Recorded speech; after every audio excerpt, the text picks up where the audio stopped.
우리 기도를 도우시는 성령, 예수님께서 내가 가는 것이 너에게 유익이라. 왜냐하면 보혜사 성령, 진리의 성령, 또 우리에게 주님의 그 십자가 구원 생명을 우리 안에 내주하게 하실 성령을 보내주실 것이기 때문이라고 말씀하셨습니다. 주님은 우리에게 하나님이 어떤 분이신지, 또 하나님이 보내신 이가 어떤 분이신지, 그리고 그를 영접함이 무엇인지를 이 세상에 오셔서 예시해 주셨습니다. 그리고 그 하나님의 말씀을 친히 우리에게 들려주셨습니다. 그러나 그 주님을 모든 사람이 소유하는 것은 어렵습니다. 그래서 하나님의 성령을 통해서 모든 사람에게 정죄함을 이기는 구원 생명, 하나님의 은혜 안에서 살아갈 수 있는 길을 만민에게 열어주셨습니다. 오늘날에는 이 영적인 원리를 이해하는 게 조금 더 쉬워졌습니다. 물론 예수님을 영접한 이들은 설명하지는 못했지만 그러나 다 이해하고 있었습니다. 만민을 위한 성령, 모든 사람을 위한 예수 그리스도의 속량과 대속 다 이해할 수 있었습니다. 그런데 우리들의 말로 설명하기가 어려웠죠. 요즘은 너무나 쉽게 누구라도 이해할 수 있습니다. 백신 프로그램 모든 사람이 다운받을 수 있습니다. 우리가 모두가 같은 성령을 공유한다는 사실에 대해서 이해하는 데 어려움이 없습니다. 우리는 공유라는 개념을 너무나 잘 알고 있습니다. 그러나 사회복음이 얘기했던 것처럼 자동적으로 모든 인류가 한 형제가 되는 것은 아닙니다. 모든 인류가 하나님의 자녀가 저절로 되는 것은 아닙니다. 그런 낭만적인 개념은 없습니다. 그래서 모든 인간의 권리와 생명을 존중하고 자기의 권리를 존중하는 그 생명의 존중은 결국은 낙태의 존중으로 이어졌습니다. 안락사의 존중으로 이어졌습니다. 결국 생명의 존중이란 나중에는 각자가 자기가 정의하기에 따른, 각자가 정의하는 생명의 권리를 누가 조정할 수 있을지는 아무도 모릅니다. 아마 그것을 다투기 위해서 인류의 절반은 변호사가 되어야 할지도 모르겠다. 그런 생각을 합니다. 그러나 하나님이 우리에게 주신 생명은 저절로 되는 것은 아닙니다. 하나님의 아들이 가장 값비싼 대가를 지불하셨고, 그리고 이를 믿는 자마다입니다. 믿는 자. 우리의 대가는 필요 없습니다. 어떤 자격을 가졌는지도 필요 없습니다. 그럼에도 불구하고 믿는다는 것은 하나님이 우리를 사랑하시고 예수님이 실행한 그 일을 인정해 드리는 것입니다. 전적으로 인정하는 것입니다. 그리고 나의 존재를 걸고 그것을 받아들이는 것입니다. 그것이면 충분합니다. 겪어보니까 그게 쉽지 않습니다. 인간이 그만큼 교만하기 때문입니다. 금방 사망의 골짜기에 있는데도 그것을 인정하는 것이 어렵습니다. 하나님을 인정하고 받아들이는 것에 대해서 그렇게 오만할 수가 없습니다. 제가 그랬고 여러분이 그랬습니다. 그래서 받아들이지 못합니다. 그러나 영접하는 자, 그 아들을 믿는 자, 그 이름을 믿는 자, 하나님이 보내신 이를 믿는 자에게는 하나님의 자녀가 되게 하셨습니다. 그 사실이 우리를 감격하게 합니다. 오늘 우리가 응답받아야 될 무슨 일터와 직장과 우리의 일의 문제보다 더 귀중하고 더 감사하는 것은 우리가 하나님의 자녀의 권세를 가졌다는 것입니다. 그보다 귀한 것은 없는 줄을 믿습니다. 이를 하나님 앞에 감사하고, 그렇다면 우리 은혜 다 받은 것입니다. 우리에게 필요한 말씀의 비밀도 다 얻은 것입니다. 그렇지 않고 우리가 뭔가가 불만족스럽다면 역시 교만한 것입니다. 하나님 앞에서. 영적 생명에 필요한 것은 그렇게 많지 않습니다. 예수님이 우리에게 주시는 것으로 충분하죠. 성령께서는 우리 가운데 그 일을 다 이루어가고 계십니다. 로마서 8장에서 성령이 우리가 죄와 싸우는데 우리를 도우신다. 우리의 무기를 날카롭게 하신다. 성령의 유익에 대해서 말씀드렸고, 그리고 우리 가운데서 우리가 하나님의 자녀인 것을 내적으로 증거하시고, 또 우리의 삶의 방향을 하나님이 기뻐하시는 방향으로 이끌고 인도하십니다.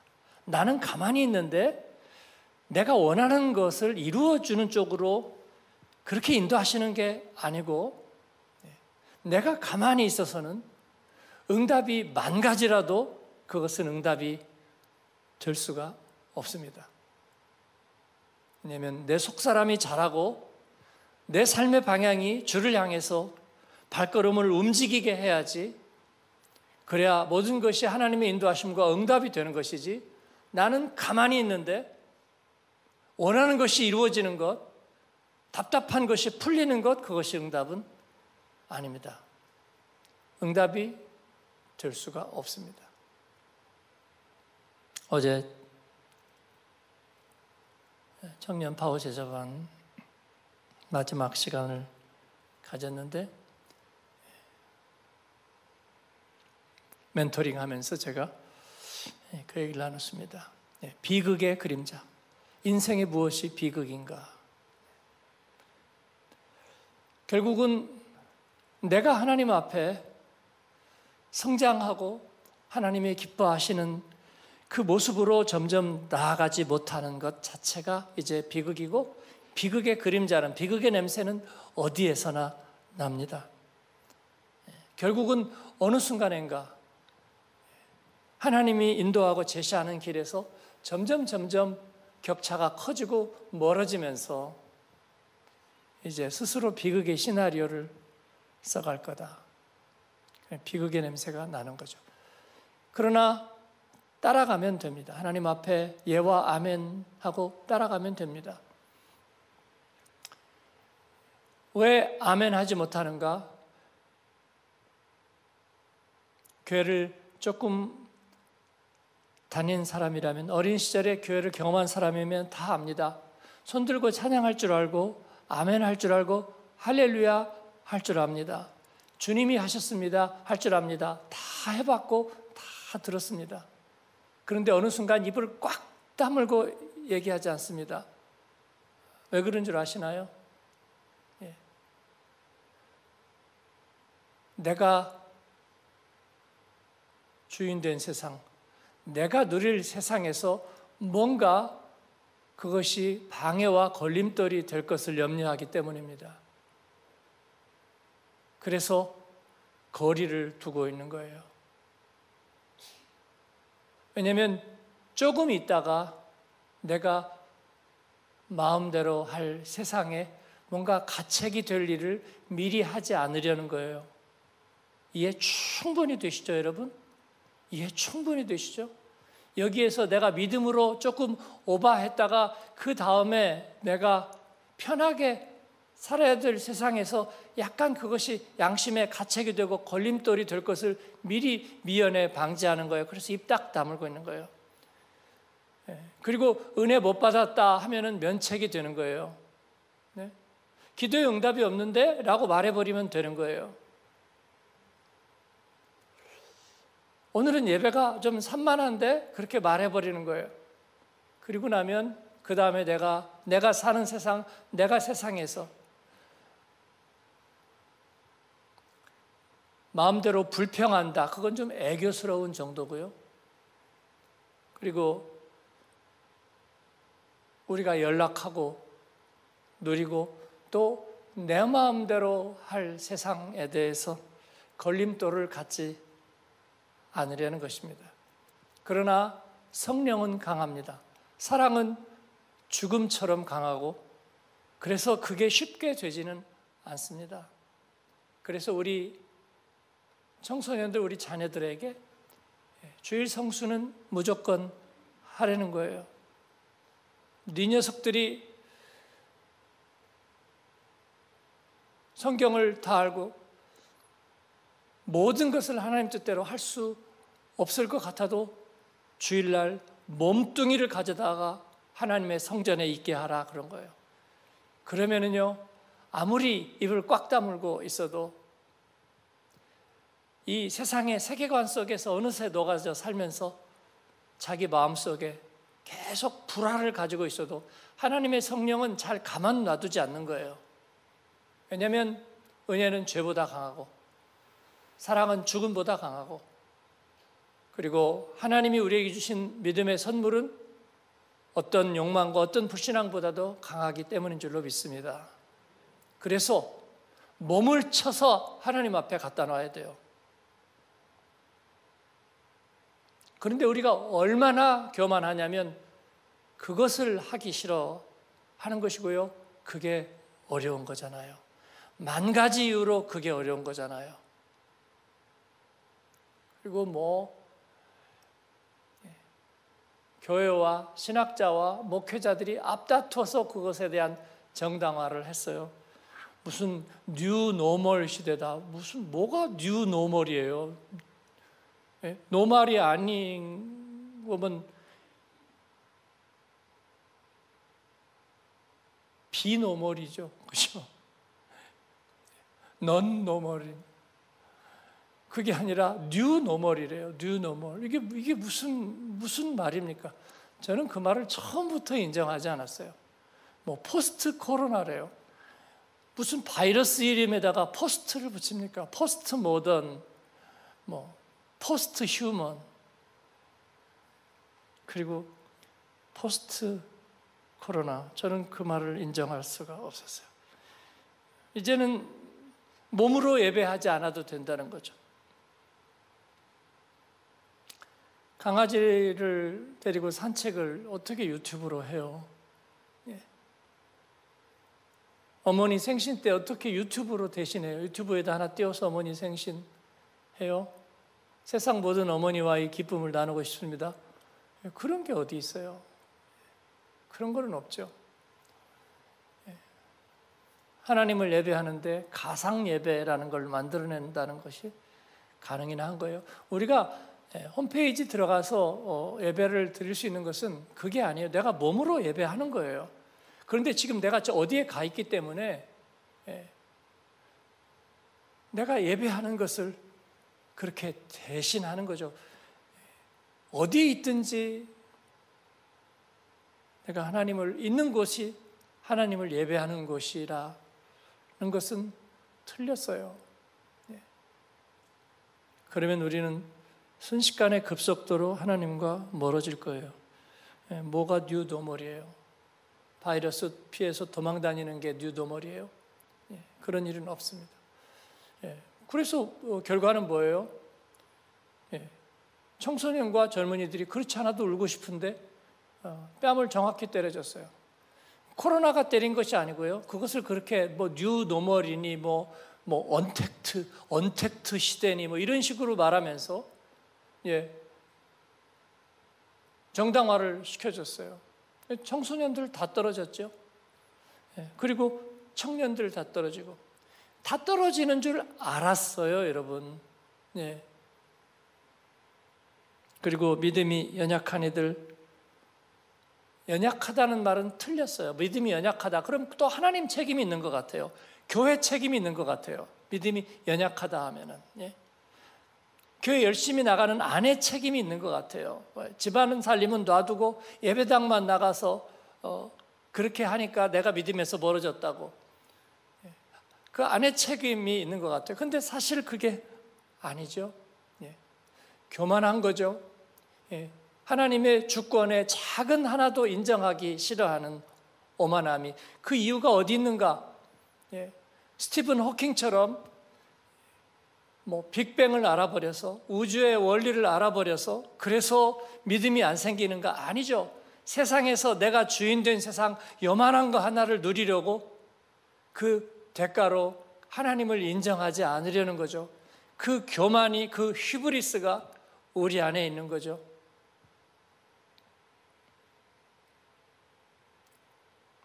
그러면서 오늘날에는 예배할 수 없는 세상이라고 말하는 거죠. 그리고 마귀가 득이양양했습니다. 이제는 다 이긴 것처럼 목사님들이 제일 먼저 호들갑을 떨었어요. 교회가 반토막 났다, 반토막 났다. 다 그렇게 얘기를 했어요.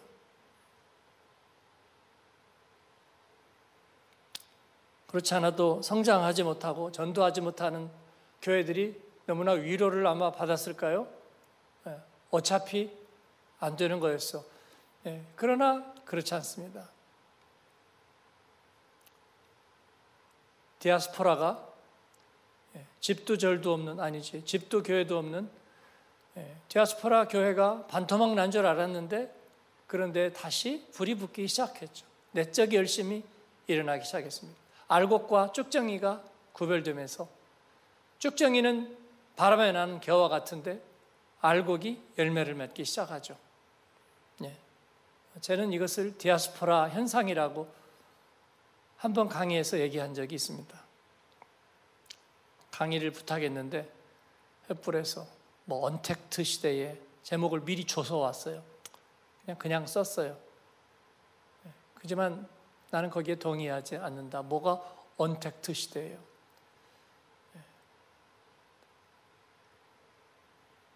재택근무하고 또 오늘 글로벌한 경제 환경 속에서 접촉을 안 한다고요? 아니죠. 접촉이 다각화된 것은 사실이죠. 그러나 접촉 없이 할 수 있는 것은 없죠.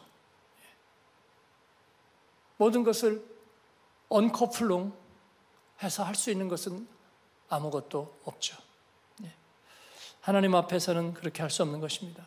성령이 우리 모든 사람 가운데 오니까 우리를 다 개별적으로 흩어놓는가? 그런 것은 지옥밖에 없습니다. 다 개별적으로 흩어놓는 것은 오히려 더 견고한 그리스도의 몸으로 온 세상 가운데 그리스도의 몸을 이루어 놓는 거죠.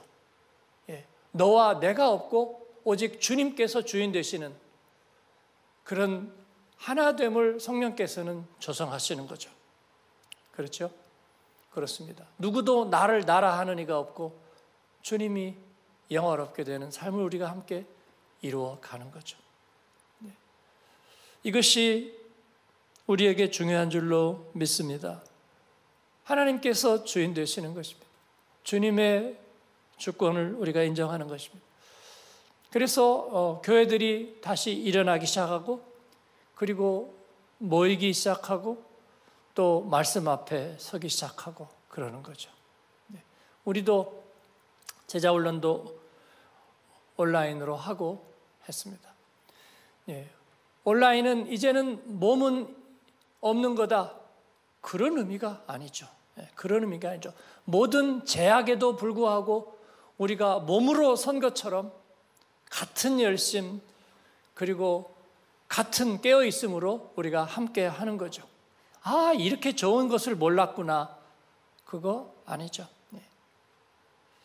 기회만 있다면 득달같이 달려가겠지만 그 열심으로 함께 하는 거죠, 여러분. 나한테 선택의 여지가 많아졌다는 건 아니죠. 내가 어디서 있든지 온라인으로도 할 수 있고, 아니기도 할 수 있고, 있는 듯이 할 수 있고도 없는 듯이 할 수 있고, 그래서 온라인으로 하면 일단 비디오부터 꺼놓고 다 듣고 있거든요. 그거는 아닌 거죠. 그거는 하늘과 땅처럼 다르죠. 하늘과 땅처럼 달라요. 물론 어쩔 수 없는 때도 있죠. 내가 회의 중인데 여기에 들어가서 나는 같이 참여하고 싶어. 그럼 비디오를 꺼놓고 어떻게 하든지 내가 하든지 말이에요. 물론 회의를 하면서 그렇게 하면 안 되는 일이죠. 세상 일도 정확하게 해야 되니까. 어쨌든 그렇지 않다면 우리는 그렇게 할 수가 없는 거예요. 성령은 내가 멀티태스킹을 하는데 어디선가 알아서 우리에게 알아서 해주는 그런 비선 세력이 아닙니다. 그죠?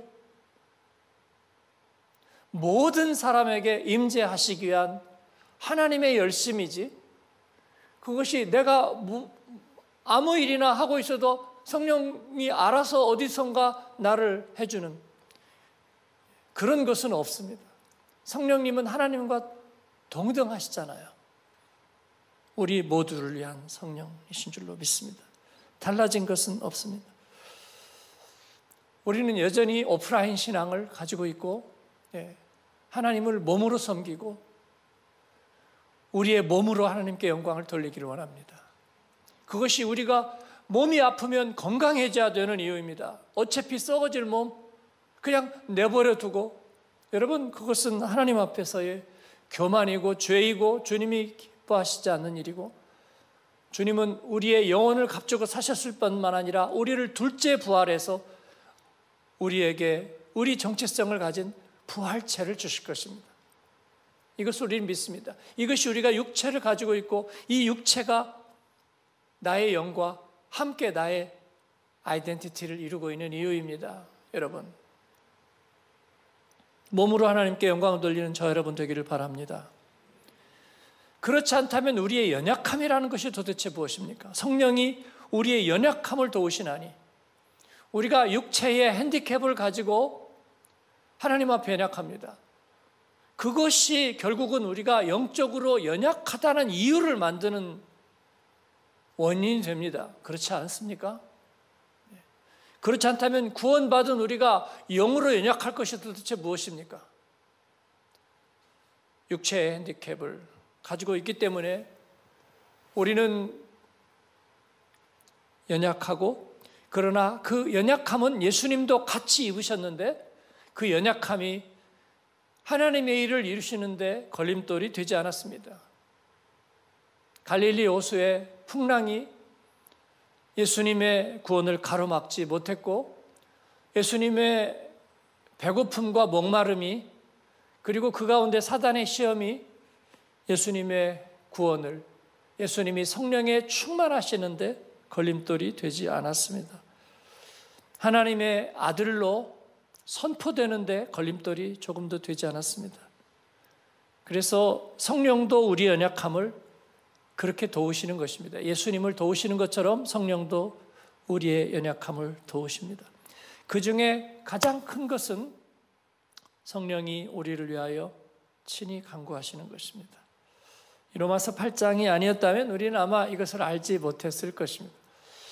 이것을 계시로 우리에게 깨닫게 해주신 하나님의 은혜가 너무나 큽니다. 성령이 말할 수 없는 탄식,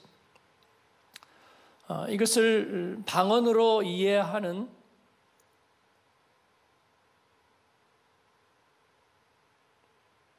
그런 말씀들도 있었습니다. 저도 그럴 수 있다고 생각합니다. 그러나 성령의 말할 수 없는 탄식을 우리가 하는 방언이라고 얘기하는 것은 그렇게 단정지어서나 아니면 딱 이런 것이다 라고 얘기하는 것에는 성령님에 대한 약간 죄송함이 있습니다. 왜냐하면 방언은 쉽게 도구화 되기 때문입니다. 그리고 자칫 나의 소유인 것처럼 생각될 수도 있기 때문에 그렇습니다. 물론 하나님이 주시는 은사이고 하나님의 선물이지만, 그러나 내가 하는 것이기 때문에 내가 하는 것을 성령의 탄식이다라고 말하는 것은 조금 적절치 못한 부분이 있어요. 그래서 딱 그렇다고 생각 안 하시는 게 좋겠습니다. 그러나 성령께서 우리의 기도를 도우실 뿐만 아니라, 왜냐하면 우리가 어떻게 기도할지 갈래를 잡지 못하기 때문입니다. 제가 말씀으로 기도하라는 이야기를 큐티 세미나에서 늘 하고 있습니다. 말씀으로 기도하라. 왜냐하면 말씀이 능력이 있고 효험이 있어서, 혹은 성령으로 기도하라. 그것이 더 큰 능력이 있어서가 아니라 우리에게 방향을 제시해 주시기 때문에 그렇습니다. 내가 어떻게 기도해야 될지를 모를 때 말씀으로 기도할 때 방향을 제시해 주십니다. 방언이 방향을 다 제시해 준다 하는 것에 대해서는 회의적입니다. 성령 체험을 하게 하시고 우리가 기도에 몰입하고 기도에 확신을 가질 수 있게 하는 것은 맞습니다. 그러나 이 글로솔랄리아가 우리들에게 어디로 가야 될지의 방향을 제시해 주는 것은 글쎄요, 드물다고 생각합니다. 바울 사도가 우리에게 얘기했듯이 자기가 방언으로 기도할 때 무엇을 기도하는지를 알지 못하기 때문입니다. 성령께서 기도하시니까 자동으로 알아서 해주실 것이다. 그렇지 않습니다. 그래서 우리는 성령이 우리의 기도를 도우실 때에 또 우리의 주신 하나님의 말씀으로 우리가 함께 기도해야 될 줄 압니다. 그때 우리가 하나님께서 방향을 제시해 주시는 거예요. 성령이 탄식으로 우리를 위해서 기도하실 때는 우리를 도와주시는 것입니다. 격려해 주시는 것입니다. 우리의 생명의 기운을 붙잡아 주시는 거예요. 우리가 연약하니까. 그리고 성령이 우리를 도우시고 하나님 우리와 함께 하신다는 확신을 우리에게 주십니다. 동시에 우리는 말씀으로 기도해야 합니다. 말씀으로 기도할 때에 우리가 무엇을 위해서 어떻게 기도해야 되는지 그 다음 길을 알게 되는 것이죠. 기도할 때 하나님께서는 우리에게 소원을 주시고 깨닫게 하십니다. 그래서 방향을 정하는 거예요. 교회의 표어나 목표나 또 새로 시작하는 교회 사역이나 거의 모든 것을 저는 기도 시간에 영감을 얻었습니다. 기도할 때 영감을 얻었습니다. 그러나 기도할 때 글자가 보이거나 그렇게 보이는 것은 물론 보일 때도 있는데 그게 글자가 보인다는 것이 결국은 말씀을 통해서입니다. 내가 말씀이 가까이 있을 때, 말씀이 가까이 있다 하신, 말씀이 내 앞에 있다 하신 그 말씀과 같습니다. 성령은 이를 통해서 일하십니다. 그래서 말씀으로 기도하는 여러분 되시기를 바랍니다. 그러면 성령이 도우십니다. 그러면 시퀀스가 어떻게 되냐면 마음을 살피시는 이가 성령의 생각을 아시고 성령이 우리를 위해서 기도하시는 것은 하나님의 뜻대로 기도하시는 것이기 때문에 성령이 보증이 되십니다. 하나님께서는 그래서 성령의 생각을 읽고 그들 가운데 코드쉐어가 이루어지고 그렇기 때문에 우리의 마음은 하나님께 전달되는 줄 믿습니다.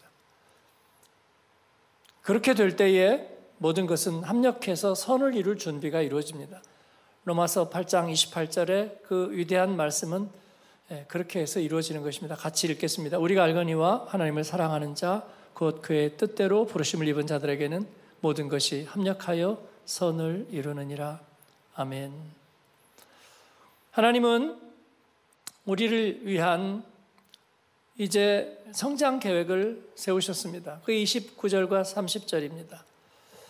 이것은 역시 하나님의 오랜 예정을 통해서 스케줄을 통해서 이루어 놓으신 그러한 순서대로 이루어져 있습니다. 하나님은 아시고 정하시고 부르시고 의롭다 하시고 영화롭게 하십니다. 29절 30절 같이 한번 읽으시면 하나님이 미리 아신 자들 또한 그 아들의 형상을 본받게 하기 위하여 미리 정하셨으니 이는 그로 많은 형제 중에서 맏아들이 되게 하려 하심이니라. 또 미리 정하신 그들을 또한 부르시고 부르신 그들을 또한 의롭다 하시고 의롭다 하신 그들을 또한 영화롭게 하셨느니라. 아멘. 예, 로마서는 엑기스입니다. 사실은 이것을 해설할 필요는 전혀 없습니다. 왜냐하면 이것은 어떤 이치여서 막 풀어서 얘기하면서 조금씩 알아가는 그런 것이 아닙니다. 그래서 제가 이식과 같은 거라 생각하는 거예요. 임플란트 같은 것입니다. 임플란트를 이해하려고 막 애를 쓰는 것이 아니라 그냥 시술을 해버리면 끝이 납니다. 그죠? 이 말씀들은 우리 안에 그냥 새겨 넣으면 그걸로 끝입니다. 핏줄이 막힐 때 스텐트를 끼우는 것과 같습니다. 스텐트 딱딱 끼워 넣으면 이제 문제가 해결이 되어 버리는 거예요. 그렇지 이것을 다른 말로 바꾸어서 머릿속에서 풀어가지고 막 이해해야 되는 것은 아니에요. 그러면은 시술은 하지 않고 자꾸 이해하지 못했다는 얘기만 우리가 되풀이하게 될 겁니다. 그렇죠? 그러면 결국은 실패하게 되는 거예요. 그러니까 그냥 새겨 넣으면 됩니다. 한 10번 읽어서 새겨 넣으면 되고요. 마음속에 새겨 넣으면 효력은 발생하기 시작하는 줄로 믿습니다. 이해는 효력이 아닙니다. 이해는 생각의 나래를 펴는 것뿐입니다. 그래서 어떻게든지 새겨넣는 거예요. 그래서 제가 제자훈련을 하면서 제일 실망할 때는 뭐냐면요. 이론을 배웠다고 말하는 거예요. 우리는 그것을 하지 않으려고 하는데 다시 이론을 배웠다고 말해버리면 너무 큰 실망입니다. 그건 아무것도 안 한 것하고 똑같기 때문입니다. 아무것도 안 한 것하고. 그죠? 우리가 연습을 하는 것은 이해하기 위해서가 아니라 몸에 붙이기 위해서입니다. 몸에 붙이기. 암송을 연습하고 다른 모든 것을 연습하는 것도 몸에 붙이기 위해서입니다. 피아노 치는 사람이 피아노를 연습하는 것은 이해하기 위해서가 아니라 몸에 붙이기 위해서입니다. 자기와 일체가 되기 위해서. 그래서 손가락이 왜 저렇게 가고 있는지 이해하지 않습니다. 몸에 붙어있기 때문에 손가락이 가는 거예요. 그렇죠? 내가 생각의 속도를 뛰어넘는 것입니다. 내가 왜 순종하는지 모릅니다. 이해하려고 하지 않습니다. 그러나 우리의 어머니 기독군들이 순종할 때 이해하지 않았습니다. 몸에 붙어있기 때문에 먼저 하는 거예요. 그리고 그게 가능한 거예요. 그렇죠? 성령은 우리 안에서 그런 일들을 도우시고 그래서 우리가 습관화되게 하는 것입니다. 하나님의 성품이 예수 그리스도의 성품이 그의 태도가 우리 안에서 습관화되도록 순종하고 순방향으로 그리고 한 발자국 한 발자국 나아갈 수 있도록 우리를 그렇게 도우십니다. 성령께서 하나님께서 우리를 도우실 수 있는 가장 큰 도우심은 그런 것입니다. 성경 주석을 영어로 독일어로 몇 질을 떼면 말씀이 성숙해질 줄로 알았습니다. 그리고 제가 유명한 설교자가 되지 않을까 뭐 그런 판타지는 없었지만 예를 들면 그러면 말씀을 잘 전할 수 있지 않을까 그렇게 생각을 했어요. 열심히 공부하고 공부하는 게 나쁜 것은 아닙니다만은 갈수록 오리무중을 만들 뿐입니다. 왜 그럴까? 아무래도 우리가 죄인이니까 그러겠지, 공부가 부족해서 그러겠지. 그런데 그런 게 아니었습니다. 결과적으로 무엇인가? 하나님 나라는 태도에 있는 거거든요. 태도에. 태도에. 1달란트, 2달란트, 5달란트 받은 사람의 차이는 무엇입니까? 달란트의 차이가 아니라 태도에 있는 거죠. 2달란트, 5달란트 받은 사람은 즉시 나가서 장사하니까 동일한 열매를, 갑절의 열매를, 이윤을 남기죠. 1달란트 받은 사람은 파묻었잖아요. 순종하지 않았잖아요. 그렇습니다. 10처녀의 비유의 차이가 무엇입니까? 5처녀는 기름을 준비하고 5처녀는 기름을 준비하지 않았죠. 물론 이해는 안 됩니다. 왜 신랑이 늦게 오는지, 내가 왜 기름을 채워야 되는지. 그러나 이것의 순종한 태도를 가지고 있는 이들은 혼인잔치에 참여하고, 그렇지 않은 이들은 정말 석연치 않은 이유로 혼인잔치에 참여하지 못합니다. 기름이 조금 부족했다는 이유로 그런 것입니다. 하나님의 나라는 그와 같다 말씀하시는데 우리가 깨달아집니다. 태도에 있는 것입니다. 태도란 몸에 붙이는 것입니다. 우리가 하나님 앞에 순종할 태도를 준비하고, 그리고 하나님 앞에 예배하는 태도를 준비하고, 주님 앞에 나갈 때 우리가 주님을 기쁘시게 하는 태도가 우리 몸에 붙어 있을 때 우리는 하나님의 나라에 가깝습니다. 이것을 연습하는 저와 여러분 되길 바랍니다. 그래서 우리가 생각하지 않고 영적 훈련을 하는 거예요. 영적 훈련은 생각하지 않는 훈련입니다. 생각하지 않는 훈련. 그래서 우리는 이론을 배우지 않습니다. 습관을 훈련하는 영적 원리를 배울 뿐입니다. 즉, 그걸 뭐라고 그러죠? 드릴이라고, 드릴. 그죠? 연습 드릴. 이 연습을 자꾸 연습하세요. 그러면 나중에 저절로 됩니다. 그걸 배우는 거예요. 영적 원리란 그런 것입니다. 이론은 아니고요. 그래서 로마서 8장을 어떻게 해서 이해시킬 수 있는 방법은 없고요. 그냥 붙이세요. 붙이세요. 예. 우리가 서로 그렇게 자기의 성품이 되고 태도가 될 수 있도록 도와드리는 것입니다. 하나님은 아신 자들을 정하셨고 부르셨고 의롭다 하셨고 영화롭게 하셨습니다. 끝입니다. 왜 그랬느냐고요? 이게 뭐냐고요? 어떻게 이것을 얘기할 수 있느냐고요? 그건 별 의미가 없어 보여요. 없어 보입니다.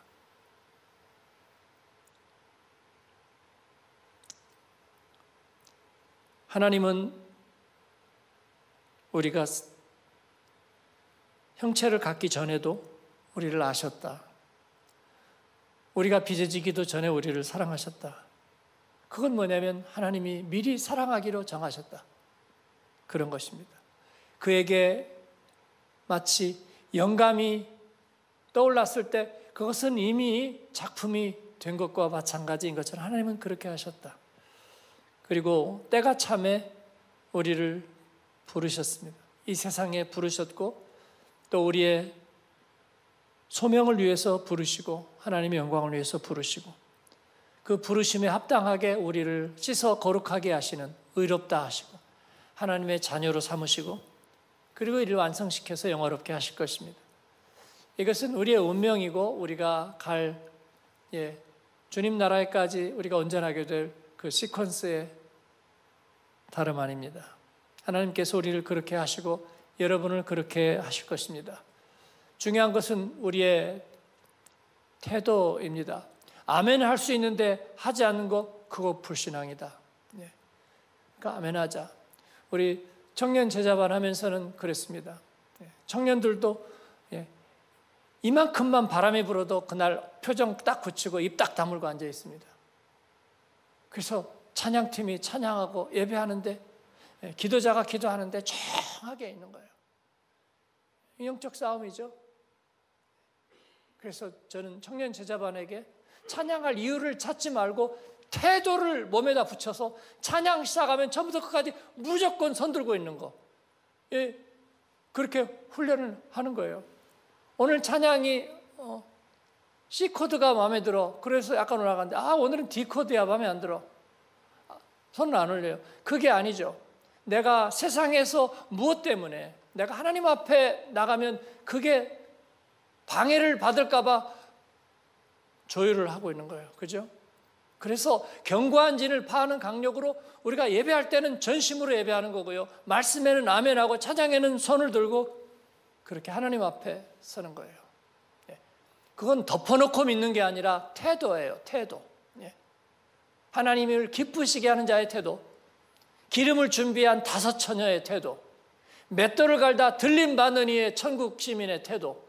그거예요. 예와 아멘이 얼마든지 되는 그리스도인의 순종의 태도. 우리가 이를 통해서 하나님의 나라를 침노하고 그리스도의 제자로 서는 거예요, 여러분. 그렇게 되는 줄로 믿습니다. 기도자가 기도할 때 성도는 잔잔한 아멘으로 함께 화답합니다. 마치 학사 에스라가 숨은 광장에서 비를 맞으며 하루 종일 하나님의 말씀을 낭송할 때 모든 이스라엘 백성이, 포로 귀환한 백성이 아멘 아멘 아멘 하면서 그 말씀에 응답하는 것과 마찬가지입니다. 우리 디아스포라 백성은 빼앗기고 그리고 정처 없고 보장되지 않아서, 그래서 확신이 없고, 그래서 믿음이 연약하고, 그래서 아멘할 수 없다는 말은 틀렸어요. 그런 적은 없습니다. 하나님이 어떠한 사랑으로 우리를 사랑하셨는가? 우리가 아멘할 수 없는 것은 우리의 마음이 높아지고 자고한 거예요. 세상에서 누릴 것을 생각해서 하나님 앞에서 입을 다무는 거예요. 우리가 그렇지 않기를 바랍니다. 하나님 앞에 선포할 수 있기를 바라요. 하나님이 우리를 강력한 성령으로 역사하셔서 아멘대로 이루어지게 할 것입니다. 주님 앞에 기쁨대로. 그래서 우리는 찬양과 예배의 전이되어가 되어서 예배하고 그렇게 할 것입니다. 가끔 저보고 목사님 뭐 청년 같아요, MG 같아요. 그래서 MG가 나는 뭔지 모르고 알파벳 몰라요. 나는 사람을 알파벳으로 보지 않아요. 인간의 문제는 똑같습니다. 20살 넘으면 다 성인이고 존중해야 되고요. 우리 가운데 22세기를 볼 가능성이 거의 유일하게 있는 사무엘과 그 세대. 그러나 얼라도 아니고 내가 태어나기 전부터 알고 있던 어린애가 아니라 친구이고 동역자이고 이제는 갇힌 믿음의 장성한 성인입니다. 아멘입니까? 그렇습니다. 내가 무시할 아무런 이유도 없는 거예요. 우리는 함께 있어요. 그러니까 목사님 저 세대들은요 생각이 달라요. 뭐가 다른데요? 뭐가 다른데요? 예수 그리스도의 피로 구원받고 하나님의 형상으로 지음받았는데 뭐가 다른데요? 예? 몇십 년 늦게 태어난 사람은 뭐가 다른데요, 여러분? 예? 그들에게는 무슨 특성이 있는데요? 우리 어린 성도들이 은혜 받으니까 우리보다 훨씬 더 클래식하잖아요. 그죠? 예. 가은이, 제인이 죄야, 죄야 기도하는데 옛날 성도들을 보는 것 같아요. 그것은 우리가 하나님의 자녀로 사는 게 동일하다는 것을 말해 주는 거예요. 하나님 앞에 우리의 영적 태도가 준비되고 훈련되고 습관화돼서 하나님의 나라를 침노하고 마귀의 괴계를 깨트릴 수 있기를 바랍니다. 네. 나이가 드니까 그런 철이 드는 것 같아요. 그렇구나. 태도가 훈련되지 않았구나, 우리에게. 네. 그게 몸에 붙지 않았던 것이구나. 그런 거예요. 머리가 이해되지 않은 것이 아니라 몸에 붙지 않은 것이구나. 몸에 붙이자. 몸에 붙이자. 단기 선교를 가는 것도 아프리카 문제를 해결하는 것이 아니라 우리가 몸에 훈련시켜가지고 각인시키는 거예요. 예, 선교의 정신을 각인시키고 섬기는 것을 어려운 가운데서 훈련하고 각인시키고 그러기 위해서 내 돈 들어가는 것을 확인시키고 네. 청년 제자반 하면서 단기 선교 가는데 못 갈 이유들이 몇 가지 있었어요. 직장에 새로 들어갔는데 프로베 기간이니까 못 한다는 거예요. 그럼 잘린다는 거예요. 그래서 제가 우리 청년 정화 얘기를 했어요. 직장을 한 1년 동안 쉬고 그만 못 가고 있었는데 그 다음 직장 면접 보는데 나 단기 선교 가야 된다고 조건으로 그렇게 얘기를 했다고요. 그래서 제가 그 얘기 하지 말지. 내가 걱정이 돼서. 그런데도 여자 청년인데 당차잖아요. 그렇게 안 하면 안 하겠다. 그걸 받아들여졌잖아요. 제가 그 얘기 했어요. 그랬더니 2명 다 얘기했는데 통과됐대요. 단기 선교 가는 거. 야, 네가 배짱이니? 누구나 다 그렇게 생각할 것 같지만 받아들여졌대요. 또 우리 청년 한 명은 좋은 회사 다녀요. 글로벌 기업 좋은 회사 다녀요. 그런데 그 단기 선교하기로 하는데 이미 한 해 전에 그때 VIP 무슨 뭐를 케어하고 무슨 하기로 자기가 정해졌대요. 그래서 못 간다는 거예요. 그래서 그런 거 어딨니? 기도하고 부딪혀라 그랬더니 간증하는 날 얘기했어요. 자기 연말에 승진을 포기하겠다고. 그러나 그게 대안이 받아들여질지는 아직 50-50입니다. 그러나 기도해 주세요. 자기 마음 정했고 자기 승진을 포기하겠다. 저는 그게 너무나 멋있고요, 기뻐졌어요. 하나님이 그 승진보다 하나님이 더 위하지 못하겠습니까? 하나님이 우리를 위하시면 우리가 무슨 말하리요? 하나님이 우리를 위하시면 누가 우리를 대적하겠느냐? 그런 것입니다. 여러분, 이것은 태도입니다. 태도. 우리가 하나님의 편에 자기의 몸을 던지고 가는 태도예요. 하나님은 그런 이들을 축복하시고 높이 들어 올리실 줄을 믿습니다. 우리가 그런 일을 세워야 되는 거예요. 머릿속을 복잡하게 만드는 것이 우리의 목적이 아니고 몸에다가 손과 발에다가 그런 태도를 붙여서 하나님을 영화롭게 하는 것입니다. 저처럼 이제 인생의 후반전을 한참 달리고 있는 성도들도 마지막까지 태도를 붙여야 됩니다. 왜냐하면 마지막 원수가 우리를 기다리고 있기 때문이에요.